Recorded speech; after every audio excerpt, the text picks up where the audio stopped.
ദൈവനാമത്തിനെ മഹത്വമുണ്ടാകുമാറാകട്ടെ. ഇത്ര നാളുകൾക്ക് ശേഷം ദൈവവചനവുമായിട്ട് ദൈവസേനയിൽ നിൽക്കുവാൻ തക്കവണ്ണം ലഭിച്ച നല്ല സന്ദർഭത്തിനായി ഞാൻ ദൈവത്തിന് സ്തോത്രം അർപ്പിക്കുകയാണ്. കഴിഞ്ഞ നാളുകളിൽ എന്നെ സഭയായിട്ടും വ്യക്തികളായിട്ടും പ്രാർത്ഥനയിൽ ഓർക്കുകയും ആവശ്യമായിരിക്കുന്ന കൃപകൾ ലഭിക്കാൻ ദൈവം സഹായിച്ചു. അതോർത്ത് ഞാൻ ദൈവത്തെ സ്തുതിക്കുകയാണ്. ഇന്ന് ഏറ്റവും പരിചയമുള്ള ഒരു വിഷയം ചിന്തിക്കുവാനായിട്ട് ഞാൻ ആഗ്രഹിക്കുകയാണ്. വിശ്വാസം എന്ന വിഷയമാണ് ഞാൻ ചിന്തിക്കുവാൻ ആഗ്രഹിക്കുന്നത്. വിശ്വാസം എന്ന് പറഞ്ഞാൽ എല്ലാവർക്കും അറിയുന്ന ഒരു വിഷയമാണ്.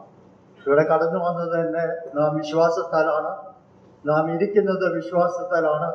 എന്നാൽ ദൈവവചനവുമായി പറഞ്ഞിരിക്കുന്ന ഒരു വിശ്വാസത്തെ കുറിച്ചാണ് നാം ചിന്തിക്കുവാൻ ആഗ്രഹിക്കുന്നത്.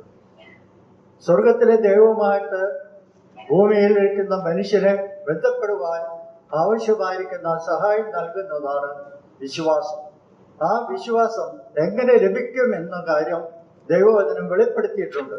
അതിന് ആധാരമായി യോശുവയുടെ പുസ്തകം 2-ാം അധ്യായത്തിൽ നിന്നും ചില വാക്കുകൾ വായിക്കുവാൻ ആഗ്രഹിക്കാം. യോശുവയുടെ പുസ്തകം 2-ാം അധ്യായത്തിന്റെ 18 മുതലുള്ള വാക്യങ്ങൾ വായിക്കുവാൻ ആഗ്രഹിക്കാം. ഈ ചുവപ്പ് ചുരുട് കെട്ടുകയും നിന്റെ അപ്പനെയും അമ്മയെയും സഹോദരന്മാരെയും പിതൃഭവനത്തെയൊക്കെയും നിന്റെ അടുക്കൽ വീട്ടിൽ വരുത്തിക്കൊള്ളുകയും വേണം. അല്ലെങ്കിൽ നീ ഞങ്ങളെ കൊണ്ട് ചെയ്യിച്ച സത്യത്തിൽ നിന്ന് ഞങ്ങൾ ഒഴിവുള്ളവരാകും. ആരെങ്കിലും വീട്ടുവാതിന് പുറത്തിറങ്ങിയാൽ അവന്റെ രക്തം അവന്റെ തലമേലിരിക്കും. ഞങ്ങൾ കുറ്റമില്ലാത്തവർ ആകും. നിന്നോടുകൂടെ വീട്ടിലിരിക്കുമ്പോൾ വല്ലവനും അവന്റെ മേൽ കൈവച്ചാൽ അവന്റെ രക്തം ഞങ്ങളുടെ തലമേലിരിക്കും. എന്നാൽ നീ ഞങ്ങളുടെ കാര്യം അറിയിച്ചാൽ നീ ഞങ്ങളെ കൊണ്ട് ചെയ്യിച്ച സത്യത്തിൽ നിന്ന് ഞങ്ങൾ ഒഴിവുള്ളവർ ആകും. അതിന് അവൾ, നിങ്ങൾ പറഞ്ഞതുപോലെ ആകട്ടെ എന്ന് പറഞ്ഞ് അവരെ അയച്ചു. അങ്ങനെ അവർ പോയി. അവൾ ആ ചുവപ്പ് ചരട് കിളിവാതിൽക്കൽ കെട്ടി. അവർ പുറപ്പെട്ട് പർവ്വതത്തിൽ ചെന്നു. തിരിഞ്ഞു പോയവർ മടങ്ങിപ്പോരും വരെ 3 ദിവസം അവിടെ താമസിച്ചു. തിരഞ്ഞു പോയവർ വഴിനീളെ അവരെ അന്വേഷിച്ചു, കണ്ടില്ലാതാനും. അങ്ങനെ അവർ ഇരുവരും പർവ്വതത്തിൽ നിന്ന് ഇറങ്ങി അക്കരെ കടന്ന് നൂന്റെ മകനായ യോശുവയുടെ അടുക്കൽ ചെന്ന് തങ്ങൾക്ക് സംഭവിച്ചതൊക്കെയും അവനെ അറിയിച്ചു. യഹോവ ദേശമൊക്കെയും നമ്മുടെ കയ്യിൽ ഏൽപ്പിച്ചിരിക്കുന്നു നിശ്ചയം. യോശുവയുടെ പുസ്തകം തന്നെ 2-ാം അധ്യായത്തിന്റെ 9 മുതലുള്ള 11 മുതലുള്ള വാക്യങ്ങൾ വായിക്കുവാൻ ആഗ്രഹിക്കുന്നു. 2-ാം അധ്യായത്തിന്റെ 9 മുതൽ 11 വരെയുള്ള വാക്യങ്ങൾ. യഹോവ ഈ ദേശം നിങ്ങൾക്ക് തന്നിരിക്കുന്നു. നിങ്ങളെയുള്ള ഭീതി ഞങ്ങളുടെ മേൽ വീണിരിക്കുന്നു. ഈ ദേശത്തിലെ നിവാസികൾ എല്ലാവരും നിങ്ങളുടെ നിമിത്തം ഉരുകിപ്പോകുന്നുവെന്ന് ഞാൻ അറിയുന്നു. നിങ്ങൾ മിസ്രയീമിൽ നിന്ന് പുറപ്പെട്ടു വരുമ്പോൾ യഹോവ നിങ്ങൾക്ക് വേണ്ടി ചെങ്കടലിലെ വെള്ളം വറ്റിച്ചതും യോർദാൻ അക്കരെ വെച്ച് നിങ്ങൾ നിർമൂലമാക്കിയ സീഹോൻ, ഓഗ് എന്ന 2 അമോരി രാജാക്കന്മാരോട് ചെയ്തതും ഞങ്ങൾ കേട്ടു. കേട്ടപ്പോൾ തന്നെ ഞങ്ങളുടെ ഹൃദയം ഉരുകി. നിങ്ങളുടെ നിമിത്തം എല്ലാവർക്കും ധൈര്യം കെട്ടുപോയി. നിങ്ങളുടെ ദൈവമായ യഹോവ തന്നെ മീതെ സ്വർഗത്തിലും താഴെ ഭൂമിയിലും ദൈവമാകുന്നു. വിശ്വാസം എന്നതോ ആശിക്കുന്നതിന് ഉറപ്പ്, കാണാത്ത കാര്യങ്ങളുടെ നിശ്ചയമെന്ന് എബ്രായ ലേഖനം 11-ാം അധ്യായത്തിന്റെ 1-ാം വാക്യത്തിൽ നിന്ന് വായിക്കുന്നുണ്ട്. എന്നാൽ വിശ്വാസത്തെക്കുറിച്ച് എങ്ങനെ ലഭ്യമാക്കുക എന്നുള്ള കാര്യം ഇവിടെ വ്യക്തമായിട്ട് വെളിപ്പെടുത്തിയിരിക്കുകയാണ്. എങ്ങനെയാണ് റാഹാബ് എന്ന വേശ്യയ്ക്ക് വിശ്വാസം കടന്നു വന്നതെന്ന് 2-ാം അധ്യായത്തിന്റെ 9 മുതലുള്ള വാക്യങ്ങളിൽ നാം വെളിപ്പെട്ട് വായിച്ചു. എന്താണ് അവിടെ വായിക്കുന്നത്? ഇസ്രായേൽ മക്കളെ നടത്തിയ ദൈവത്തിന്റെ വലിയ പ്രവൃത്തികൾ അവരുടെ ജീവിതത്തിൽ കേട്ടപ്പോൾ അവരുടെ ജീവിതത്തിൽ ഉണ്ടായിരിക്കുന്ന വലിയ അനുഭവത്തെ കുറിച്ചാണ് വായിക്കുന്നത്. അവരോട് പറഞ്ഞത്, യഹോവ ഈ ദേശം നിങ്ങൾക്ക് തന്നിരിക്കുന്നു. നിങ്ങളോടുള്ള ഭീതി ഞങ്ങൾക്ക് വീണിരിക്കുന്നു. ഈ ദേശത്തിലെ നിവാസികൾ എല്ലാവരും ഉരുകിപ്പോകുകയാണ്. അവരുടെ ജീവിതത്തിൽ ലഭിച്ചിരിക്കുന്ന വലിയ പ്രവൃത്തിയാണ് നാം കേൾക്കുന്നത്. ദൈവത്തിന്റെ വചനം കേൾക്കുമ്പോൾ അല്ലെങ്കിൽ ദൈവത്തിന്റെ പ്രവൃത്തി കേട്ടപ്പോൾ അവരുടെ ജീവിതത്തിൽ ഉണ്ടായിരിക്കുന്ന വലിയ അനുഭവമാണ് എന്നാണ് വായിച്ചത്. ഇസ്രായേൽ മക്കളെ നടത്തിയ വിധങ്ങളെ ഓർത്തുകൊണ്ട് അവരുടെ ജീവിതത്തിൽ അനുഭവിക്കാൻ ഇടയായിത്തീർന്ന ഭീതി, ദൈവത്തെക്കുറിച്ചുള്ള ഭീതി അവരുടെ ജീവിതത്തിൽ അനുഭവിക്കാൻ ഇടയായിത്തീർന്നു. അതുകൊണ്ട് ഇസ്രായേൽ മക്കളെ കുറിച്ചുള്ള ഭീതി, ഇസ്രായേൽ മക്കളെ നടത്തിയ ദൈവത്തിന്റെ വലിയ അറിവ് അവരുടെ ജീവിതത്തിൽ ലഭിച്ചപ്പോൾ അവരുടെ ഹൃദയം ഉരുകിപ്പോയി. അവർ ദൈവസന്നിധിയിൽ ഭയപ്പെട്ടുപോയി. അവർ മരണഭീതി ഉള്ളവരായി തീർന്നു എന്ന് നാം കാണുകയാണ്. ഇത് തന്നെയാണ് അപ്പോസ്തലപ്രവൃത്തി 2-ാം അധ്യായത്തിൽ കടന്നു വരുമ്പോഴും നാം വായിക്കുന്നത് അപ്പോസ്തലന്മാരുടെ പരിശുദ്ധാത്മാവ് കടന്നു വന്നപ്പോൾ അവരുടെ ജീവിതത്തിൽ ലഭിച്ചത്, അവർ ദൈവത്തിന്റെ ശബ്ദം കേട്ടപ്പോൾ അവരുടെ ഹൃദയം ഉരുകിപ്പോയി. അവർ പ്രാണഭയത്തിലായി തീർന്നു. അവർ രക്ഷപ്പെടുവാൻ എന്ത് ചെയ്യണം സഹോദരന്മാരെ എന്ന് വിളിച്ചുകൊണ്ട് അവർ ദൈവസന്നിധിയിൽ അവർ നിലവിളിക്കുന്നതായി കാണുവാൻ കഴിയും. ഇതാണ് ദൈവവചനത്തിന്റെ അടിസ്ഥാനത്തിൽ ദൈവത്തിൻ്റെതായിരിക്കുന്ന സന്നിധിയിൽ വിശ്വാസം കടന്നു വരുവാനിടയായി തീർന്നത്. റോമാലേഖനം നാം വായിക്കുന്നു, ആകയാൽ വിശ്വാസം കേൾവിയാലും കേൾവി ദൈവത്തിന്റെ വചനത്താലും വരുന്നു എന്നാണ് വായിക്കുന്നത്. എന്താണ് കേൾവി നമുക്ക് ലഭിക്കേണ്ടത്? നാം പാപത്തിൽ മരിച്ചവരാണ്, നാം പാപത്തിന് അടിമപ്പെട്ടവരാണ്, നാം ദൈവത്തിന്റെ കോപത്തിന് അടിമകളായി തീർന്നു എന്നത് സുവിശേഷത്താൽ നമ്മുടെ ജീവിതത്തിൽ അനുഭവിക്കുവാൻ ഇടയായി തീർന്നുവെങ്കിൽ നമ്മുടെ ജീവിതത്തിൽ ഉണ്ടാകുന്ന മാനസാന്തരമാണ്, നമ്മുടെ ജീവിതത്തിൽ ഉണ്ടാകുന്ന അനുതാപമാണ്, പാപത്തിൻ്റെതായിരിക്കുന്ന ബോധമാണ് നമ്മുടെ ജീവിതത്തെ രക്ഷയ്ക്ക് ആവശ്യമായി തീർന്നത് എന്ന് നമുക്ക് കാണുവാൻ കഴിയും. അതുകൊണ്ട് വിശ്വാസം കടന്നു വരുന്നത് നാം വായിച്ചു. രാഹാബ് എന്ന വേശ്യ ചെയ്ത പ്രവൃത്തിയാണ് വായിക്കുന്നത്. ആ ചുവന്ന ചരട് കിളിവാതിലിൽ കെട്ടി, അത് വിശ്വാസത്തിന്റെ പ്രവൃത്തിയായിരുന്നു. നാം വായിക്കുന്നുണ്ട്, ദൈവത്തിന്റെ വചനം അവർ കേട്ടപ്പോൾ അവരുടെ ഹൃദയം ഉരുക്കിപ്പോയി. അവരുടെ ഹൃദയത്തിൽ രക്ഷ പ്രാപിപ്പാൻ അവർ ശത്രുവിന്റെ പക്ഷത്താണ് നിൽക്കുന്നതെന്നും ദൈവത്തിൻ്റെതായിരിക്കുന്ന കോപത്തിന്, ദൈവത്തിന്റെ ശിക്ഷയ്ക്ക് അവർ അർഹരാണെന്നും അവർ ബോധ്യപ്പെട്ടപ്പോൾ അവരുടെ ജീവിതത്തിൽ ഉണ്ടായിരിക്കുന്ന അനുഭവത്തെക്കുറിച്ച് വായിച്ചു. അവർ ദൈവത്തിൻ്റെതായിരിക്കുന്ന ശിക്ഷയ്ക്ക് ഓഹരിക്കാരാണ്. രക്ഷപ്പെടുവാനുള്ള മാർഗം എന്താണ്? രാഹാബിന്റെ ഭവനത്തിലേക്ക് കടന്നു വന്നു. അവർ രാഹാബിന്റെ ഭവനത്തിൽ കൂടിയിരുന്നു.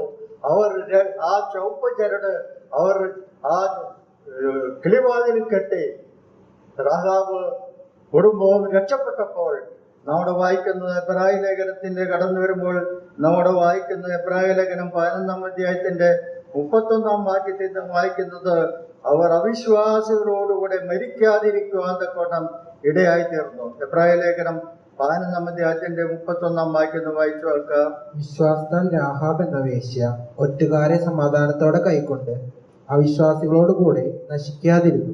അവിശ്വാസികളോട് മരിക്കാതിരിക്കുവാൻ തക്കവണ്ണം ചെയ്ത പ്രവൃത്തിയാണ് രാഹാബ് ചെയ്തത്.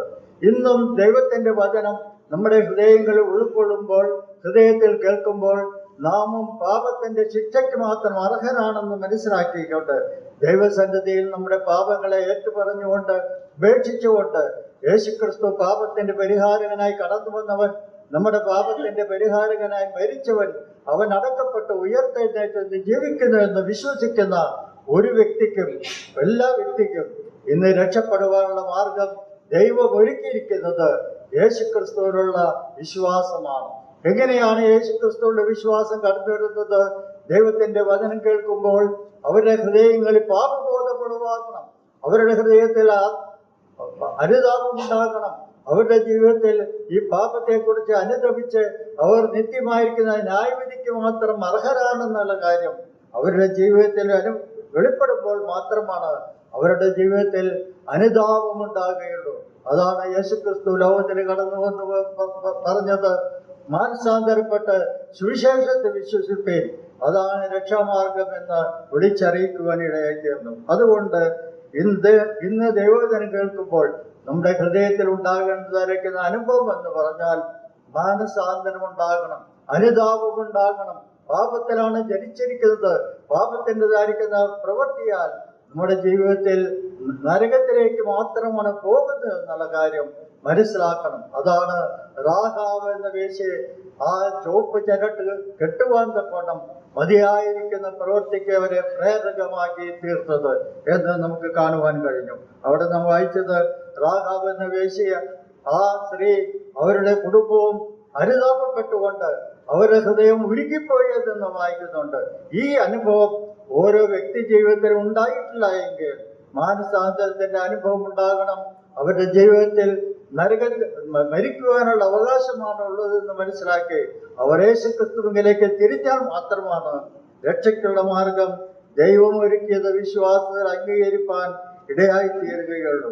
അതുകൊണ്ട് റോമാലേഖനം 10-ാം അധ്യായത്തിൽ നാം വായിക്കുന്നുണ്ട്, യേശുവിനെ 10, 9, 19 വാക്യങ്ങളിൽ നാം വായിക്കുന്നത്, യേശുവിനെ വായിക്കൊണ്ട് ഏറ്റുപറയുക, ദൈവം അവനെ മരിച്ചു വരുന്നു, ഉയർത്തെഴുന്നേൽപ്പിച്ചു എന്ന് ഹൃദയം കൊണ്ട് വിശ്വസിക്കുക, എന്നാൽ നീ രക്ഷിക്കപ്പെടും. ഇതാണ് നമ്മുടെ ജീവിതത്തിന്റെ അനുഭവങ്ങളിൽ നമുക്ക് വെളിപ്പെടേണ്ടതായിരിക്കുന്ന അനുഭവം. അതുകൊണ്ട് വിശ്വാസത്താൽ ലഭിക്കുന്ന ആദ്യത്തെ അനുഭവത്തെ കുറിച്ച് നാം വായിക്കുന്നത് അപ്പോസ്തല പ്രവൃത്തി 10-ാം അധ്യായത്തിന്റെ 43-ാം വാക്യം വായിക്കുന്നത്, അവനിൽ വിശ്വസിക്കുന്ന ഏവനും അവന്റെ നാമം മൂലം പാപമോചനം ലഭിക്കുമെന്ന് സകല പ്രവാചകന്മാരും സാക്ഷ്യം പറയുന്നു. അതാണ് നമുക്ക് ലഭിക്കുന്ന പാപമോചനമാണ് ഒന്നാമത്തെ അനുഭവം. യേശുക്രിസ്തുവിലുള്ള വിശ്വാസത്താൽ നമുക്ക് ലഭിക്കുന്നത് പാപമോചനമാണ്. യേശുക്രിസ്തുവിന്റെ രക്തം സകല പാപവും പോക്കി നമ്മെ ശുദ്ധീകരിക്കുന്നു എന്ന് നാം വായിക്കുന്നുണ്ട്. അതുകൊണ്ട് യോഹന്നാന്റെ സുവിശേഷം 1-ാം അധ്യായത്തിന്റെ 12-ാം വാക്യത്തിൽ വായിക്കുന്നത്, ദൈവത്തിന്റെ മക്കൾ എന്നുള്ള പദവിയിലേക്ക് ഉയർത്തുവാൻ ദൈവം നമുക്ക് നൽകിയിരിക്കുന്ന അവകാശമാണ്. അവനെ കൈക്കൊണ്ട് അവന്റെ നാമത്തിൽ വിശ്വസിക്കുന്ന ഏവർക്കും ദൈവത്തിന്റെ മക്കളായി തീരുവാനുള്ള അവകാശമാണ് നമുക്ക് ലഭിച്ചിരിക്കുന്നത്. യോഹന്നാന്റെ സുവിശേഷം 3-ാം അധ്യായത്തിന്റെ 39-ാം വാക്യത്തിൽ നാം വായിക്കുന്നത്, യോഹന്നാന്റെ സുവിശേഷം 3-ാം അധ്യായത്തിന്റെ, പുത്രനിൽ വിശ്വസിക്കുന്നവനെ നിത്യജീവനുണ്ട്, പുത്രനെ അനുസരിക്കാത്തവനോ ജീവനെ കാണുകയില്ല എന്നാണ് വായിക്കുന്നത്. അതിന്റെ അവസാനം വായിക്കുന്നത്, ദൈവക്രോധം അവന്റെ മേൽ വസിക്കുന്നതേ ഉള്ളൂ, ദൈവത്തിന്റെ ന്യായവിധി അവന് കടന്നു വരുമെന്ന കാര്യമാണ് അവിടെ വെളിപ്പെടുത്തിയിരിക്കുന്നത്. അതുകൊണ്ട് പ്രിയ ദൈവജനമേ, പാപത്തിന്റെ ശമ്പളത്തിൽ നിന്നും പാപത്തിന്റെ ശിക്ഷയിൽ നിന്നും വിടുതൽ ലഭിക്കുവാൻ തക്കോണം ദൈവം ഒരുക്കിയ മാർഗം നാം വിശ്വാസത്താൽ അംഗീകരിക്കണമെങ്കിൽ ഹൃദയത്തിൽ മാനസാന്തരം ഉണ്ടാകണം, ഹൃദയത്തിൽ അനുതാപം ഉണ്ടാകണം, യേശുവിനെ രക്ഷകനായി സ്വീകരിക്കണം. യേശുവിനെ ഹൃദയത്തിൽ സ്വീകരിച്ചുകൊണ്ട് അവന്റെ മകനായി തീർന്നുവെങ്കിൽ അവന്റെ ജീവിതത്തിൽ ലഭിക്കുന്ന ഒന്നാമത്തെ അനുഭവമാണ് നാം വായിക്കുന്നത്. അപ്പോസ്തല പ്രവൃത്തി 10-ാം അധ്യായത്തിൽ വായിച്ചതുപോലെ പാപമോചനം ലഭിക്കുകയാണ്. അവന്റെ നാമം മൂലം വിശ്വാസത്താൽ പാപമോചനം ലഭിക്കുന്ന അനുഭവമാണ് ദൈവത്തിന്റെ വചനം നമ്മളെ പ്രബോധിപ്പിക്കുന്നത്. അതുകൊണ്ട് നമ്മുടെ ജീവിതത്തിന്റെ അനുഭവങ്ങളിൽ പുത്രനിൽ വിശ്വസിച്ചുകൊണ്ട് നശിച്ചു പോകാതെ രക്ഷയുടെ അനുഭവമുള്ളവരായി തീരുവാൻ ദൈവത്തിന്റെ ആത്മാവ് നമ്മെ സഹായിക്കുമാറാകട്ടെ. വിശ്വാസത്താൽ ലഭിക്കുന്ന ഒന്നാമത്തെ കാര്യമാണ് പാപമോചനം എന്ന് നാം വായിക്കുന്നു. രണ്ടാമത്തെ ലഭിക്കുന്ന അനുഭവമാണ് റോമാലേഖനം 5-ാം അധ്യായത്തിന്റെ 1-ാം വാക്യത്തിൽ നാം വായിക്കുന്നുണ്ട്. എന്താണ് വായിക്കുന്നത്? വിശ്വാസത്താൽ നീതീകരിക്കപ്പെട്ടിട്ട് നമ്മുടെ കർത്താവായ യേശുക്രിസ്തു മുഖാന്തരം നമുക്ക് ദൈവത്തോട് സമാധാനമുണ്ട്. വിശ്വാസത്താൽ ലഭിക്കുന്നതാണ് പാപമോചനം എന്ന് വായിച്ചു. രണ്ടാമത് ലഭിക്കുന്നതാണ്, അതോടുകൂടെ ലഭിക്കുന്ന അനുഭവമാണ് നീതീകരണം എന്നുള്ള അനുഭവമാണ്. അതാണ് റോമാലേഖനം 5-ാം അധ്യായത്തിന്റെ 1-ാം വാക്യത്തിൽ നാം വായിച്ചത്. വിശ്വാസം നീതീകരിക്കപ്പെട്ടിട്ട് നമ്മുടെ കർത്താവായ യേശുക്രിസ്തു മുഖാന്തരം നമുക്ക് ദൈവത്തോട് സമാധാനമുണ്ട് എന്ന് നാം വായിക്കുന്നുണ്ട്. നീതീകരണം എന്ന അനുഭവമാണ് നമുക്ക് ലഭിക്കുന്നത്. പാപമോചനം ലഭിക്കുമ്പോൾ ലഭിക്കുന്ന രണ്ടാമത്തെ അനുഭവമാണ് നീതീകരണം എന്നുള്ളത്. ദൈവത്തിന്റെ കോടതിയുടെ മുമ്പാകെ ലഭിക്കുന്ന അനുഗ്രഹമാണ്. ഇവൻ പാപം ചെയ്യാത്ത വ്യക്തി എന്ന് അവിടെ സ്വർഗത്തിലെ ദൈവം വിളിച്ചറിയിക്കുന്ന അനുഭവമാണ് നീതീകരണം എന്നുള്ളത്. ആ നീതീകരണം നമുക്ക് ലഭിക്കുന്നത് എങ്ങനെയാണ് എന്ന് വെളിപ്പെടുത്തിയിട്ടുണ്ട്. അത് എങ്ങനെ ലഭിക്കുന്നു? അത് വിശ്വാസത്താൽ ലഭിക്കുകയാണ്. യേശുക്രിസ്തുവിന്റെ വിശ്വാസത്താൽ അത് നീതീകരണം ലഭിക്കുകയാണ്. 4-ാം അധ്യായത്തിന്റെ 24-ാം വാക്യത്തിൽ നിന്നും വായിക്കുന്നു, നീതീകരണം യേശുക്രിസ്തുവിന്റെ ഉയർപ്പിനാൽ ലഭിക്കുകയാണ്. നീതീകരണം എന്നുള്ളത് നമ്മുടെ ജീവിതത്തിൽ പാപത്തിൻ്റെതായിരിക്കുന്ന ശിക്ഷയിൽ നിന്നുള്ള വിടുതൽ ലഭിച്ചു എന്നുള്ള മനസാക്ഷിയിൽ വരുന്ന അനുഭവമാണ് നീതീകരണത്തിന്റെ അനുഭവം. ആ ലഭിക്കുന്നത് യേശുക്രിസ്തുവിന്റെ മരണ പുനരുത്ഥാനത്താൽ അതിനുള്ള ഉറപ്പ് നമുക്ക് ലഭിക്കുകയാണ്. വീണ്ടും നാം വായിക്കുമ്പോൾ 3-ാം അധ്യായത്തിന്റെ 24-ാം വാക്യത്തിൽ നാം വായിക്കുന്നുണ്ട്. റോമാലേഖനം 3-ാം അധ്യായത്തിന്റെ 24-ാം വായിക്കുന്നു, അവന്റെ കൃപയാലാണ് നീതീകരണം ലഭിക്കുന്നത് എന്ന് വായിക്കുന്നു. മാത്രമല്ല റോമാലേഖനം 5-ാം അധ്യായത്തിന്റെ 9-ാം വാക്യത്തിൽ നാം വായിക്കുന്നു, അവന്റെ രക്തത്താലാണ് നീതീകരണം ലഭിക്കുന്നത് എന്ന് നാം വായിക്കുന്നുണ്ട്. റോമാലേഖനം 5-ാം അധ്യായത്തിന്റെ 9-ാം വാക്യം ഒന്ന് വായിക്കാം. അവന്റെ രക്തത്താൽ നീതീകരിക്കപ്പെട്ട ശേഷമോ നാം അവനാൽ എത്ര അധികമായി കോപത്തിൽ നിന്ന് രക്ഷിക്കപ്പെടും. നമ്മുടെ ജീവിതത്തിൽ അനുഭവിക്കാൻ കഴിയുന്ന മറ്റൊരു അനുഭവമാണ് അവരുടെ രക്തത്താലുള്ള നീതീകരണം നാം വായിക്കുന്നത്. നമ്മൾ വീണ്ടും വായിക്കുമ്പോൾ 8-ാം അധ്യായത്തിന്റെ 29-ാം വാക്യത്തിൽ നാം വായിക്കുമ്പോൾ നീതീകരിക്കുന്നവൻ ദൈവമെന്ന് നാം വായിക്കുന്നുണ്ട്. 8-ാം അധ്യായത്തിന്റെ 29-ഉം 30-ഉം വാക്യം. അവൻ മുന്നറിഞ്ഞവനെ തന്റെ പുത്രൻ അനേകം സഹോദരന്മാരിൽ ആദിജാതനാകേണ്ടതിന് അവന്റെ സ്വരൂപത്തോട് അനുരൂപമാകുവാൻ മുൻ നിയമിച്ചിരിക്കുന്നു. മുൻ നിയമിച്ചവരെ വിളിച്ചും വിളിച്ചവരെ നീതീകരിച്ചും നീതീകരിച്ചവരെ തേജസ്കരിച്ചും ഇരിക്കുന്നു. അപ്പൊ നീതീകരണം ലഭിക്കുന്നത് വിശ്വാസത്താലാണ്, നീതീകരണം ലഭിക്കുന്നത് കൃപയാലാണ്, നീതീകരണം ലഭിക്കുന്നത് അവന്റെ രക്തത്താലാണ്. അതിനെല്ലാം മുഖാന്തരമായി തീരുന്നത് ദൈവമാണ് നമ്മെ നീതീകരിക്കുന്നത്. ദൈവം നീതീകരിച്ചവരെ ആർ ശിക്ഷയ്ക്ക് വിധിക്കുമെന്ന കാര്യം അവിടെ വെളിപ്പെടുത്തിയിരിക്കുകയാണ്. അതുകൊണ്ട് നമ്മുടെ ജീവിതത്തിൽ രണ്ടാമത് ലഭിക്കുന്ന അനുഭവമാണ് നീതീകരണം എന്നത്. ഒന്നാമത്തെ ലഭിക്കുന്നത് പാപത്തിന്റെ മോചനമാണെങ്കിൽ രണ്ടാമത് ലഭിക്കുന്നത് നീതീകരണമാണ്. മൂന്നാമത് ലഭിക്കുന്ന അനുഗ്രഹത്തെ കുറിച്ച് ദൈവവചനം വായിക്കുന്നത് ഗലാത്യ ലേഖനം 3-ാം അധ്യായത്തിന്റെ 26-ാം വാക്യം. ഗലാത്യ ലേഖനം 3-ാം അധ്യായത്തിന്റെ 26-ാം വാക്യം. നാം ഇനി ശിശുപാലകന്റെ കീഴിലല്ല, ക്രിസ്തുയേശുവിന്റെ വിശ്വാസത്താൽ നിങ്ങൾ എല്ലാവരും ദൈവത്തിന്റെ മക്കളാകും. ക്രിസ്തുയേശുവിന്റെ വിശ്വാസത്താൽ നാം എല്ലാവരും ദൈവത്തിന്റെ മക്കളായി തീർന്നിരിക്കുകയാണ്.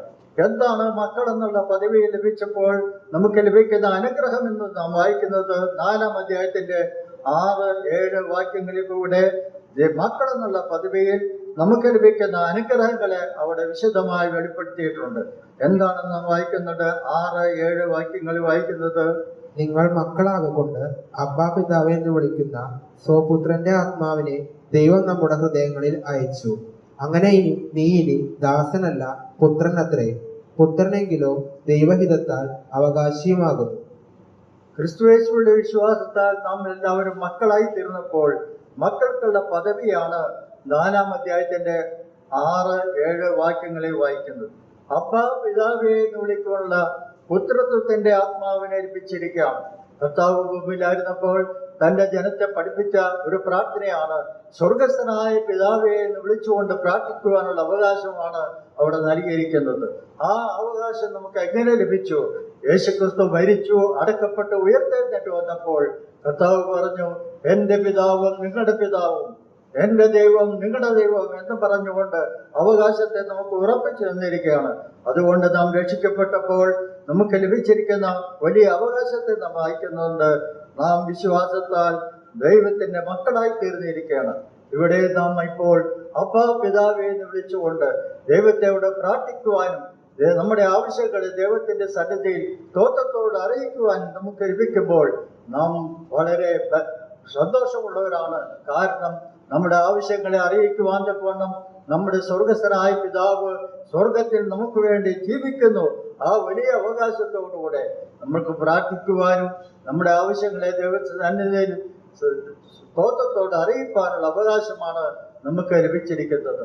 ഫിലിപ്പി ലേഖനത്തിൽ നാം വായിക്കുന്നുണ്ട്, നിങ്ങൾ ഒന്നിനെ കുറിച്ചും ഭാരപ്പെടരുത്, നിങ്ങളുടെ ആവശ്യങ്ങളെ സ്തോത്രത്തോട് അറിയിക്കുക എന്നുള്ളതാണ് ദൈവത്തിന്റെ കൽപ്പന നമുക്ക് ലഭിച്ചിരിക്കുന്നതുകൊണ്ട് നമ്മ പിതാവേ എന്ന് വിളിക്കുവാനുള്ള സ്വാതന്ത്ര്യം ദൈവം നമുക്ക് നൽകിയിരിക്കുകയാണ്. അവിടെ നാം വായിക്കുന്നത് സ്വപുത്രന്റെ ആത്മാവിനെ നമ്മുടെ ഹൃദയങ്ങളിൽ നൽകിയിരിക്കുന്നതാണ്. വിശ്വാസത്താൽ രക്ഷിക്കപ്പെട്ടപ്പോൾ എഫെസ്യലേഖനം 1-ാം അധ്യായത്തിന്റെ 14-ാം വാക്യത്തിൽ നാം വായിക്കുന്നുണ്ട്, പരിശുദ്ധാത്മാവിനെ മുദ്രയിട്ടിരിക്കുകയാണ്. അതുകൊണ്ട് സ്വപുത്രന്റെ ആത്മാവിനെ ദൈവം നമ്മുടെ ഹൃദയങ്ങളിൽ നൽകിയിരിക്കുകയാണ്. ആ ദൈവത്തിന്റെ ആത്മാവ് നമ്മുടെ ഹൃദയങ്ങളിൽ വസിക്കുന്നതുകൊണ്ട് നമ്മുടെ ജീവിതത്തിന്റെ അനുഭവങ്ങളിൽ ദൈവവുമായിരിക്കുന്ന ബന്ധം ഉയർത്തിക്കൊണ്ട് ദൈവത്തിന് പ്രസാദമുള്ള ജീവിതം നയിച്ചു പിടിച്ചുകൊണ്ട് ജീവിപ്പാൻ തക്കവണ്ണം ദൈവത്തിന്റെ ആത്മാവ് നമ്മെ സഹായിക്കുകയാണ്. നാം റോമലേഖനത്തിൽ നാം വായിക്കുന്നത് ദൈവാത്മാവിനാൽ നടത്തപ്പെടുന്നവരൊക്കെയും ദൈവത്തിന്റെ മക്കൾ എന്നുള്ള പദവി നൽകിയിരിക്കുകയാണ്. അതുകൊണ്ട് നാം ദൈവത്തിന്റെ ആത്മാവിനാൽ ഇടപെട്ടവരാണ്. ദൈവത്തിന്റെ ആത്മാവ് നമ്മിൽ വസിക്കുകയാണ്. അതുകൊണ്ട് നമ്മുടെ ജീവിതത്തിന്റെ അനുഭവങ്ങളിൽ ദൈവത്തിന് പ്രസാദമുള്ള ജീവിതം നയിച്ചുകൊണ്ട് ജീവിപ്പാനുള്ള ഉത്തരവാദിത്വം നമുക്ക് നൽകിയിരിക്കുകയാണ്. നാം വീണ്ടും വായിച്ചു, ഇനിയും ദാസനല്ല പുത്രനെത്രേ, പുത്രനെങ്കിലോ അവകാശികളുമാണ് എന്ന് നാം വായിച്ചു. റോമാലേഖനത്തിൽ നിന്ന് ഗലാത്യ ലേഖനത്തിൽ നാം വായിച്ചതാണ്, നാം പുത്രനെങ്കിലോ അവകാശികളാണ്, നാം ദാസനല്ല അവകാശികളാണ്. എന്താണ് നമുക്കുള്ള അവകാശം? നമുക്ക് ലഭിച്ചിരിക്കുന്നത് സ്വർഗത്തിൽ സൂക്ഷിച്ചിരിക്കുന്ന അവകാശമാണ് നമുക്ക് നൽകിയിരിക്കുന്നത്. ഭാഗ്യകരമായിരിക്കുന്ന പ്രത്യാശയാണ് നമുക്ക് ലഭിച്ചിരിക്കുന്നത്. ഫിലിപ്പി ലേഖനത്തിന്റെ 3-ാം അധ്യായത്തിൽ നാം വായിക്കുന്നുണ്ട്, നമ്മുടെ പൗരത്വം സ്വർഗത്തിലാകുന്നു, അവിടെ നമ്മുടെ കർത്താവായ യേശുക്രിസ്തു വരുമെന്നുള്ള പ്രത്യാശയാണ് നമ്മുടെ ഹൃദയങ്ങളിൽ നമുക്ക് നൽകിയിരിക്കുന്നത്. അതുകൊണ്ട് മക്കളെന്നുള്ള പദവിയിൽ ഈ ലോകത്തിൽ ജീവിക്കുമ്പോൾ നമ്മുടെ ജീവിതത്തിൽ ലഭിച്ചിരിക്കുന്നത് വലിയ അവകാശമാണ്. ഒന്ന്, ദൈവത്തോട് പ്രാർത്ഥിക്കാനുള്ള അവകാശം, ദൈവത്തെ അനുസരിക്കാനുള്ള അവകാശം, ദൈവത്തിന്റെ മക്കളെന്നുള്ള പദവിയിൽ ജീവിക്കാനുള്ള അവകാശം. ഈ അവകാശം നമുക്ക് ലഭിച്ചിരിക്കുന്നതുകൊണ്ട് നാം എത്രയോ ഭാഗ്യവന്മാരാണ്, ഞങ്ങൾ എത്രയോ ഉത്തരവാദിത്തമുള്ളവരാണ്. ദൈവത്തിന് പ്രസാദമുള്ള പ്രവൃത്തി ചെയ്തുകൊണ്ട് ദൈവത്തെ മഹത്വപ്പെടുത്തുവാൻ ദൈവത്തിന്റെ ആത്മാവ് നമ്മെ കുറിച്ച് ആഗ്രഹിക്കുകയാണ്. അതുകൊണ്ട് നാം ക്രിസ്തുയേശുവിന്റെ വിശ്വാസത്താൽ നിങ്ങളെല്ലാവരും മക്കളാകുന്നു എന്ന ബോധ്യം നമ്മുടെ ഹൃദയത്തിൽ ഭരിക്കേണ്ടത് ആവശ്യമാണ്. നാലാമതായി 1 പത്രോസ് 2-ാം അധ്യായത്തിന്റെ 7-ാം വാക്യത്തിൽ നാം വായിക്കുന്നത്, 2-ാം അധ്യായത്തിന്റെ 7-ാം വാക്യം, വിശ്വസിക്കുന്ന നിങ്ങൾക്ക് ആ മാന്യതയുണ്ട്. വിശ്വസിക്കാത്തവർക്കോ വീട് പണിയുന്നവർ തള്ളിക്കളഞ്ഞ കല്ലു തന്നെ മൂലക്കല്ലും ഇടർച്ചക്കല്ലും തടങ്കൽ പാറയുമായി തീർന്നു. വിശ്വസിക്കുന്ന നിങ്ങൾക്ക് ആ മാന്യത ഉണ്ട്. എന്താണ് ആ മാന്യത? അവിടെ വ്യക്തമായി വെളിപ്പെടുത്തിയിട്ടുണ്ട്. നാം ജീവനുള്ള കല്ലായ അവന്റെ അടുക്കൽ വന്നിട്ടാണ് നാം രക്ഷിക്കപ്പെട്ടത്. ജീവനുള്ള കല്ലായ അവന്റെ അടുക്കൽ വന്നപ്പോൾ ലഭിച്ച വലിയ അവകാശമാണ് നാം അവനോടുകൂടെ ജീവിക്കുവാനുള്ള അവകാശം നമുക്ക് ലഭിച്ചിരിക്കുന്നത്. അവന്റെ ജീവനാണ് നമുക്ക് ലഭിച്ചിരിക്കുന്നത്. അതുകൊണ്ട് ലഭിച്ചിരിക്കുന്ന മാന്യത എത്രയോ വലിയതാണ്. ജീവനുള്ള കല്ലായ അവന്റെ അടുക്കൽ വന്നപ്പോൾ നമുക്ക് ജീവൻ പ്രാപിച്ചു. അതുകൊണ്ട് നമ്മെ ആത്മീയ ഗ്രഹമാക്കി തീർത്തിരിക്കുകയാണ്. 2-ാം അധ്യായത്തിന്റെ 4-6 വരെ വാക്യങ്ങളിൽ നാം വായിക്കുമ്പോൾ നമുക്ക് ലഭിച്ചിരിക്കുന്ന അനുഗ്രഹങ്ങളുടെ പട്ടിക അവിടെ വായിക്കുന്നുണ്ട്. 4 മുതൽ 6 വരെ വായിക്കുമ്പോൾ നമുക്ക് ലഭിച്ചിരിക്കുന്ന അനുഗ്രഹങ്ങളെ വായിക്കുന്നുണ്ട്. മനുഷ്യർ തള്ളിയതെങ്കിലും ദൈവസന്നിധിയിൽ ശ്രേഷ്ഠവും മാന്യവുമായ ജീവനുള്ള കല്ലായ അവന്റെ അടുക്കൽ വന്നിട്ട് നിങ്ങളും ജീവനുള്ള കല്ലുകൾ എന്ന പോലെ ആത്മീയഗ്രഹമായി യേശുക്രിസ്തു മുഖാന്തരം ദൈവത്തിന് പ്രസാദമുള്ള ആത്മീയ യാഗം കഴിപ്പാൻ തക്ക വിശുദ്ധ പുരോഹിത വർഗമാകേണ്ടതിന് പണിയപ്പെടുന്നു. ഞാൻ ശ്രേഷ്ഠവും മാന്യവുമായൊരു മൂലക്കല്ല് സിയോനിലിടുന്നു, അവനിൽ വിശ്വസിക്കുന്നവൻ ലജ്ജിച്ചു പോകയില്ല എന്ന് തിരുവെഴുത്തിൽ കാണുന്നുവല്ലോ. അതാണ് ലഭിച്ചിരിക്കുന്ന വലിയ മാന്യത. എന്താണ് മാന്യത? ഒന്ന്, ജീവൻ പ്രാപിപ്പാനിടയായി തീർന്നു. നാം മരിച്ചവരായിരുന്നു, എന്നാൽ നാം ജീവൻ പ്രാപിച്ചവരായി തീർന്നു. വീണ്ടും നാം വായിക്കുന്നത് ആത്മീയ യാഗം കഴിക്കുവാനുള്ള അറിവിലേക്ക് നമ്മെ കൊണ്ടുവന്നിരിക്കുകയാണ്. നമ്മെ പുരോഹിത വർഗമാക്കി തീർത്തിരിക്കുകയാണ്. ഇസ്രായേൽ ദിനത്തിന് മാത്രമുള്ള അവകാശമാണ്. എന്നാൽ ഇന്ന് നാം ആത്മീയ ഗ്രഹമാക്കി ദൈവത്തിന് പ്രസാദമുള്ള യാഗം കഴിപ്പാൻ തക്കവണ്ണം, ദൈവത്തെ ആരാധിക്കുവാൻ തക്കവണ്ണം മതിയായിരിക്കുന്ന, അടുത്തു വന്ന് ആരാധിപ്പാൻ തക്കവണ്ണം മതിയായിരിക്കുന്ന യോഗ്യത നമുക്ക് ലഭിച്ചിരിക്കുകയാണ്. അതാണ് മാന്യത. ഇസ്രായേൽ ജനത്തിന് മാത്രം അവകാശമായിരുന്ന ആ അവകാശം നമുക്കും ലഭിച്ചിരിക്കുകയാണ്. അവന്റെ അടുക്കൽ വന്ന് ജീവൻ പ്രാപിച്ചുകൊണ്ട് നമുക്ക് ലഭിച്ചിരിക്കുന്ന അവകാശമാണ്. ഒരു ആത്മീയ യാഗം കഴിപ്പാൻ തക്കവണ്ണം, ആത്മീയ ഗൃഹം പണിയുവാൻ തക്കവണ്ണം, ആത്മീയ സ്വഭാവമുള്ളവരാക്കി നമ്മെ തീർത്തതുകൊണ്ട് നമുക്ക് വലിയ മാന്യത ലഭിച്ചിരിക്കുന്നുണ്ട്. ലൂക്കോസിന്റെ സുവിശേഷം 19-ാം അധ്യായത്തിൽ കടന്നു വരുമ്പോൾ നമ്മുടെ വായിക്കുന്നുണ്ട്, ഒരു കഴുതക്കുട്ടിയെ പോലെ കാര്യം നാം വായിക്കുന്നുണ്ട്. ലൂക്കോസിന്റെ സുവിശേഷം 19-ാം അധ്യായത്തിന്റെ 29 മുതൽ വായിക്കുമ്പോൾ അവിടെ കെട്ടപ്പെട്ടതായിരിക്കുന്ന ഒരു കഴുതക്കുട്ടിയെ വായിക്കുന്നുണ്ട്. നാം വായിക്കുന്നുണ്ട്, യേശു അവിടേക്ക് ആളുകളെ പറഞ്ഞയക്കുന്നു. ആ കെട്ടപ്പെട്ടതായിരിക്കുന്ന കഴുതയെയും കുട്ടിയെയും അഴിച്ചുകൊണ്ടിടുകയാണ്. എന്താണ് ചെയ്തത്? അതിനുശേഷം അതിൻ്റെ മേൽ വസ്ത്രം ധരിക്കുന്നു, റോഡിൽ മുഴുവൻ വസ്ത്രം ഇടുന്നു. അതിന്റെ മുകളിൽ കർത്താവ് കയറിയിരിക്കുവാനിടയായി തീർന്നു. അതാണ് കഴുതക്കുട്ടിക്ക് ലഭിച്ച മാന്യത. അതുപോലെ നാമും ദൈവസന്നിധിയിൽ കടന്നുകൊള്ളുവാൻ യോഗ്യരില്ലാത്തവരായ നമ്മെ ദൈവത്തിന്റെ മക്കളാക്കി തീർത്തപ്പോൾ ദൈവത്തിന്റെ നിവാസമാക്കി നമ്മെ തീർത്തിരിക്കുകയാണ്. നാം ആരാധനയ്ക്ക് ചിന്തിക്കുവാൻ ഇടയായി തീർന്നു. ദൈവത്തിന്റെ മന്ദിരമാക്കി നമ്മെ തീർത്തിരിക്കുകയാണ്. ദൈവം വസിക്കുന്ന ശരീരമാക്കി നമ്മെ തീർത്തിരിക്കുകയാണ്. വലിയ അവകാശമാണ് നമുക്ക് ലഭിച്ചിരിക്കുന്നത്. ഇന്ന് നാം ദൈവത്തിന്റെ നിവാസമാക്കി തീർത്തതുകൊണ്ട് ദൈവത്തിന്റെ മക്കളായി തീർന്നത് മാത്രമല്ല, ദൈവത്തെ സ്നേഹിക്കുന്നവരായി തീർന്നുവല്ല, ദൈവത്തെ പ്രദർശിപ്പിക്കുന്ന ദൈവത്തിന്റെ മക്കളാക്കി നമ്മെ തീർത്തിരിക്കുകയാണ്. അതുകൊണ്ട് നമുക്ക് ലഭിച്ചിരിക്കുന്ന വലിയ മാന്യത, വിശ്വസിക്കുന്ന നിങ്ങൾക്ക് ആ മാന്യത ഉണ്ട് എന്ന് പത്രോസ് രേഖപ്പെടുത്തിയിരിക്കുമ്പോൾ നമുക്ക് ലഭിച്ചിരിക്കുന്ന മാന്യത എന്താണ്? നാം ദൈവത്തിന്റെ മക്കളാണ്, ദൈവത്തിന്റെ പ്രകാശമുള്ള ദൈവത്തെ ആരാധിക്കുന്ന മക്കളാണ്, ദൈവത്തിന് വേണ്ടി കാത്തിരിക്കുന്നവരാണ്, ദൈവത്തെ വെളിപ്പെടുത്തുന്നവരായി തീർന്നിരിക്കുകയാണ്. ആ മാന്യതയിൽ ഈ ലോകത്തിൽ ജീവിക്കാനുള്ള ഉത്തരവാദിത്വം നമുക്ക് ഉണ്ട് എന്ന കാര്യം നാം മറക്കാതെ ശ്രമിക്കേണ്ടത് ആവശ്യമാണ്. അതുകൊണ്ട് ഈ ഭൂമിയിൽ ദൈവത്തിന്റെ മാന്യത, നമുക്ക് ലഭിച്ചിരിക്കുന്ന മാന്യത യേശുക്രിസ്തു മുഖാന്തരം ലഭിച്ചിരിക്കുന്ന മാന്യതയാണെന്ന് മനസ്സിലാക്കി ദൈവത്തിന് വേണ്ടി ജീവിക്കുവാൻ നമ്മെല്ലാവരും കടപ്പെട്ടവരാണ്. വീണ്ടും നാം വായിക്കുമ്പോൾ വിശ്വാസം ലഭിച്ചിരിക്കുന്ന വലിയ അവകാശത്തെക്കുറിച്ച് നാം വായിച്ചു. വീണ്ടും നാം വായിക്കുന്നത് എബ്രായ ലേഖനം 11-ാം അധ്യായത്തിന്റെ 13-ാം വാക്യം. ഇവരെല്ലാവരും വാഗ്ദത്തം നിവൃത്തി പ്രാപിക്കാതെ ദൂരത്ത് നിന്ന് അത് കണ്ട് അഭിവന്ദിച്ചു. ഭൂമിയിൽ തങ്ങൾ അന്യരും പരദേശികളുമെന്ന് ഏറ്റുപറഞ്ഞുകൊണ്ട് വിശ്വാസത്തിൽ മരിച്ചു. ദൈവജനത്തിന് ലഭിച്ചിരിക്കുന്ന മറ്റൊരു പദവിയാണ് വിശ്വാസത്തിൽ മരിക്കുക എന്ന്. നാം വിശ്വാസത്തിൽ ജീവിച്ചു, വിശ്വാസാൽ നീതീകരണം പ്രാപിച്ചു, വിശ്വാസത്തിൽ ദൈവത്തിന്റെ മക്കളായി തീർന്നു, ദൈവത്തിന്റെ അനുഗ്രഹം പ്രാപിച്ചു, ദൈവത്തിന്റെ പ്രസാദമുള്ള യാഗം അർപ്പിക്കുന്ന ദൈവത്തിന്റെ മക്കളായി തീർന്നു, ദൈവത്തിന്റെ പുരോഹിത വർഗമാക്കി തീർത്തു, ദൈവത്തിന് പ്രസാദമുള്ള യാഗം അർപ്പിക്കുന്ന മക്കളാക്കി തീർത്തു, ദൈവത്തെ കാത്തിരിക്കുന്നവരായി തീർന്നു. അതുകൊണ്ട് എബ്രായ ലേഖനം 11-ാം അധ്യായത്തിന്റെ 13-ാം വാക്യത്തിൽ നാം വായിച്ചതുപോലെ നാം എല്ലാവരും വിശ്വാസത്താൽ മരിക്കുവാൻ നമ്മൾക്ക് കൃപ നൽകിയിരിക്കുകയാണ്.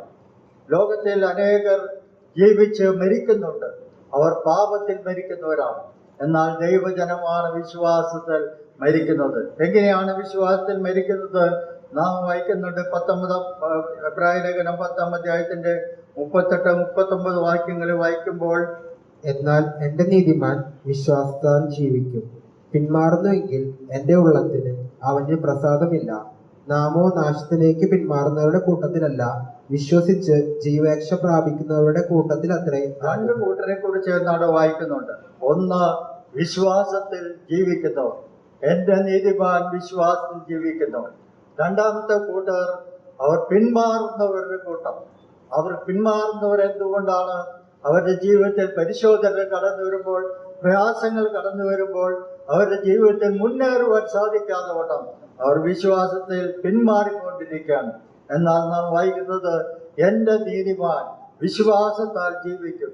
എന്റെ നീതിമാൻ വിശ്വാസത്താൽ ജീവിക്കുമ്പോൾ അവർ വിശ്വാസം ജീവിച്ചു മാത്രമല്ല, പരിശോധനകളുടെ മധ്യത്തിൽ അവർ നിൽക്കുവാൻ തക്കവണ്ണം കഴിവുള്ളവരായി തീരും.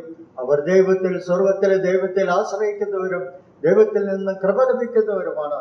അതുകൊണ്ട് അവർ വിശ്വാസത്തിൽ ജീവിച്ചു, അവർ വിശ്വാസത്തിൽ പരിശോധനകളുടെ മധ്യത്തിൽ നിന്നു, അവർ വിശ്വാസ ജീവിതത്തിൽ മരിക്കുവാൻ ഇടയായിത്തീരുകയാണ്. അതുകൊണ്ട് വിശ്വാസ ജീവിതത്തിൽ കടന്നു വരുന്ന പരിശോധനകളുടെ മധ്യത്തിൽ നാം പിന്മാറുന്നവരുടെ കൂട്ടത്തിലല്ല. നമ്മുടെ വായിക്കുന്നത്, എന്റെ ഉള്ളത്തിന് പ്രസാദമില്ല എന്നാണ് നാം വായിക്കുന്നത്. എന്റെ നീതിമാൻ വിശ്വാസത്താൽ ജീവിക്കും, പിന്മാറുന്നുവെങ്കിലോ എന്റെ ഉള്ളത്തിന് പ്രസാദമില്ല എന്നാണ് നാം വായിക്കുന്നത്. നമ്മെ ദൈവത്തിന്റെ മുമ്പാകെ ജീവിക്കുമ്പോൾ പരിശോധനകളുടെ മധ്യത്തിലാണ് ജീവിക്കുന്നത്. നമ്മൾ വായിക്കുന്നുണ്ട്, എബ്രായ ലേഖനത്തിൽ തന്നെ വായിക്കുന്നുണ്ട്, യേശുക്രിസ്തുവിനെ നോക്കുവാൻ തക്കവണ്ണം പറഞ്ഞിട്ടുണ്ട്. വിശ്വാസത്തിന്റെ നായകനും പൂർത്തിവരുത്തനുമായിരിക്കുന്ന യേശുക്രിസ്തുവിനെ നോക്കിക്കൊണ്ട് നമ്മുടെ ജീവിതം മുന്നോട്ട് പോകുവാനാണ് ദൈവം നമ്മെ കുറിച്ച് ആഗ്രഹിക്കുന്നത്. കാരണം എന്താണ്? പരിശോധനകൾ നിറഞ്ഞ ലോകത്തിലാണ് നാം ജീവിക്കുന്നത്. അതിന്റെ മധ്യത്തിൽ നമ്മുടെ ജീവിതം പതറിപ്പോകുന്നവരല്ല, പ്രത്യാശയോടെ ജീവിക്കുവാൻ തക്കവണ്ണം നമുക്ക് ധാരാളമായ കൃപ നമുക്ക് നൽകിയിരിക്കുകയാണ്. ദൈവത്തിന്റെ ദാസനായിരിക്കുന്ന അബ്രഹാം തന്റെ ജീവിതത്തിൽ പ്രയാസങ്ങൾ കടന്നു വന്നു, തന്റെ ജീവിതത്തിൽ പരിശോധനകൾ കടന്നു വന്നു. അവൻ വിശ്വാസികളുടെ പിതാവായിരുന്നു. അവൻ ദൈവത്തിൻ്റെതായിരിക്കുന്ന ആ ദർശനം ലഭിച്ചുകൊണ്ട് അവൻ മുൻപോട്ട് കടന്നു വന്നവരാണ്. എന്നാൽ അവരുടെ ജീവിതത്തിൽ പ്രയാസങ്ങളുണ്ടായിരുന്നു, പരിശോധനകളുണ്ടായിരുന്നു. എന്നാൽ അവരുടെ ജീവിതത്തിൽ ഉറച്ചു നിൽക്കുവാൻ തക്കണം മതിയായി തീർന്നത് അവർ ജീവിതത്തിൽ നീതിമാൻ എന്ന പദവി ലഭിച്ചുകൊണ്ട് ഈ ദൈവത്തിൽ മാത്രം ആശ്രയിച്ചുകൊണ്ട് ജീവിക്കുമ്പോൾ ജീവിതത്തിൽ ദൈവം അവനെ സഹായിച്ചു. അതുകൊണ്ട് അവൻ നിൽക്കുവാൻ ഇടയായി തീർന്നു. അത് മാത്രമല്ല, സാറയും എബ്രായ ലേഖനം 11-ാം അധ്യായത്തിന്റെ 15-ാം വാക്യത്തിൽ നാം വായിക്കുന്നുണ്ട്, വിശ്വാസത്താൽ സാറയും വാഗ്ദത്തം ചെയ്തവനെ വിശ്വസ്തനെന്ന് എണ്ണി ശക്തി പ്രാപിച്ചു എന്നാണ് വായിക്കുന്നത്. ജീവിതത്തിൽ പരിശോധനകൾ കടന്നു വന്നു. നമ്മൾ ആ ജീവിതത്തിൽ പിന്മാറുന്നവരായിട്ടല്ല, ജീവിതത്തിൽ ദൈവത്തെ പ്രസാദിപ്പിക്കുന്നവരും ദൈവത്തെ മഹത്വപ്പെടുത്തുന്നവരുമായി ജീവിപ്പാനാണ് ദൈവം നമ്മെക്കുറിച്ച് ആഗ്രഹിക്കുന്നത്.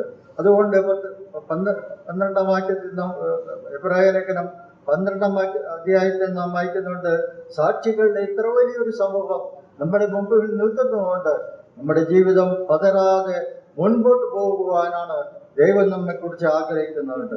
ആ ജീവിതത്തിന്റെ മധ്യത്തിൽ പരിശോധനകളുണ്ട്, പ്രയാസങ്ങളുണ്ട്.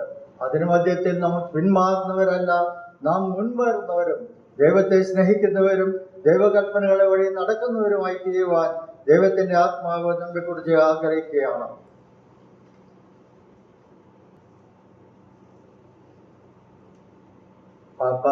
പതിനൊന്നാം അധ്യായത്തിന്റെ 17-ാം വാക്യത്തിൽ നാം വായിക്കുന്നത്, വിശ്വാസത്തിൽ അബ്രഹാം താൻ പരീക്ഷിക്കപ്പെട്ടപ്പോൾ ഇസാക്കിനെ യാഗമർപ്പിച്ചു. ഇസാക്കിൽ നിന്ന് ജനിക്കുന്നവർ സന്തതി എന്ന് വിളിക്കപ്പെടുമെന്ന് വിശ്വാസത്തിൽ അവർ ധൈര്യപ്പെട്ടുകൊണ്ട് ദൈവത്തിന്റെ സന്നിധിയിൽ വിശ്വസ്തയോടുകൂടെ മുൻപോട്ട് പോകുവാനിടയായി തീർന്നു. ഇതാണ് നമ്മുടെ ജീവിതത്തിൽ വന്നിരിക്കുന്ന ലക്ഷ്യം. നമ്മുടെ ജീവിതത്തിന്റെ അനുഭവങ്ങളിൽ പിന്മാറുന്നവരായിട്ടല്ല, നാം ജീവിച്ച് ദൈവത്തെ മഹത്വപ്പെടുത്തുവാനാണ് ദൈവം നമ്മെക്കുറിച്ച് ആഗ്രഹിക്കുന്നത്. അതുകൊണ്ട് പ്രിയ ജനമേ, നമുക്ക് ലഭിച്ചിരിക്കുന്ന വിശ്വാസത്താൽ ലഭിച്ചിരിക്കുന്ന അനുഗ്രഹങ്ങൾ എത്ര വലുതാണ്. ഈ അനുഗ്രഹങ്ങൾ നമ്മുടെ ജീവിതത്തിൽ അനുഭവിച്ചുകൊണ്ട് ഓരോ ദിവസവും മുൻപോട്ട് പോകുവാൻ ദൈവത്തിന്റെ ആത്മാവ് നമ്മെക്കുറിച്ച് ആഗ്രഹിക്കുകയാണ്. വിശ്വാസത്താൽ നമുക്ക് ലഭിച്ചിരിക്കുന്ന അനുഗ്രഹങ്ങളിൽ നമ്മൾ വായിക്കുമ്പോൾ നമ്മൾ വായിക്കുന്നത്, ഒന്ന്, പാപമോചനം ലഭിച്ചു, പാപമോചനം പ്രാപിച്ചു, ദൈവത്തിന്റെ മക്കളായി തീർന്നു. അതുകൊണ്ട് നമ്മുടെ ജീവിതത്തിന്റെ അനുഭവങ്ങളിൽ വളരെ വിശുദ്ധിയുള്ള ജീവിതം നയിച്ചുകൊണ്ട് ദൈവത്തെ പ്രസാദിപ്പിക്കണം എന്ന് നമ്മളെ കുറിച്ച് ആഗ്രഹിക്കുന്നത്. രണ്ടാമത് ലഭിച്ചത് നീതീകരണമാണ്. ആ നീതീകരണത്തിന്റെ അനുഭവങ്ങൾ നമ്മുടെ ജീവിതത്തിൽ വെളിപ്പെടുത്തിക്കൊണ്ട് ദൈവത്തിന് പ്രസാദമുള്ള ജീവിതം നയിപ്പാൻ തക്കവണ്ണം ദൈവത്തിന്റെ ആത്മാവ് നമ്മെ സഹായിക്കുമാറാകട്ടെ. മൂന്നാമത് ലഭിച്ചിരിക്കുന്ന അനുഗ്രഹം നാം വായിച്ചത്, അവർ വിശ്വാസത്താൽ ദൈവത്തിന്റെ മക്കളായി തീർന്നു. മക്കളുടേതായിരിക്കുന്ന അനുഗ്രഹങ്ങൾ ദൈവത്തിൽ പങ്കുവെച്ചുകൊണ്ട് ദൈവത്തെ സ്നേഹിപ്പാനും ദൈവത്തോട് പ്രാർത്ഥിപ്പാനും അബ്ബാ പിതാവേ എന്ന് വിളിച്ചുകൊണ്ട് ദൈവസന്നിധി നമ്മൾ തന്നെ സമർപ്പിച്ചുകൊണ്ട് നാം ദാസനല്ല പുത്രനെങ്കിലും അവകാശികളുമെന്ന് നമ്മുടെ ജീവിതത്തിലെ അനുഭവങ്ങൾ വെളിപ്പെടുത്തിക്കൊണ്ട് ജീവിപ്പാൻ ദൈവത്തിന്റെ ആത്മാവ് നമ്മെ സഹായിക്കട്ടെ.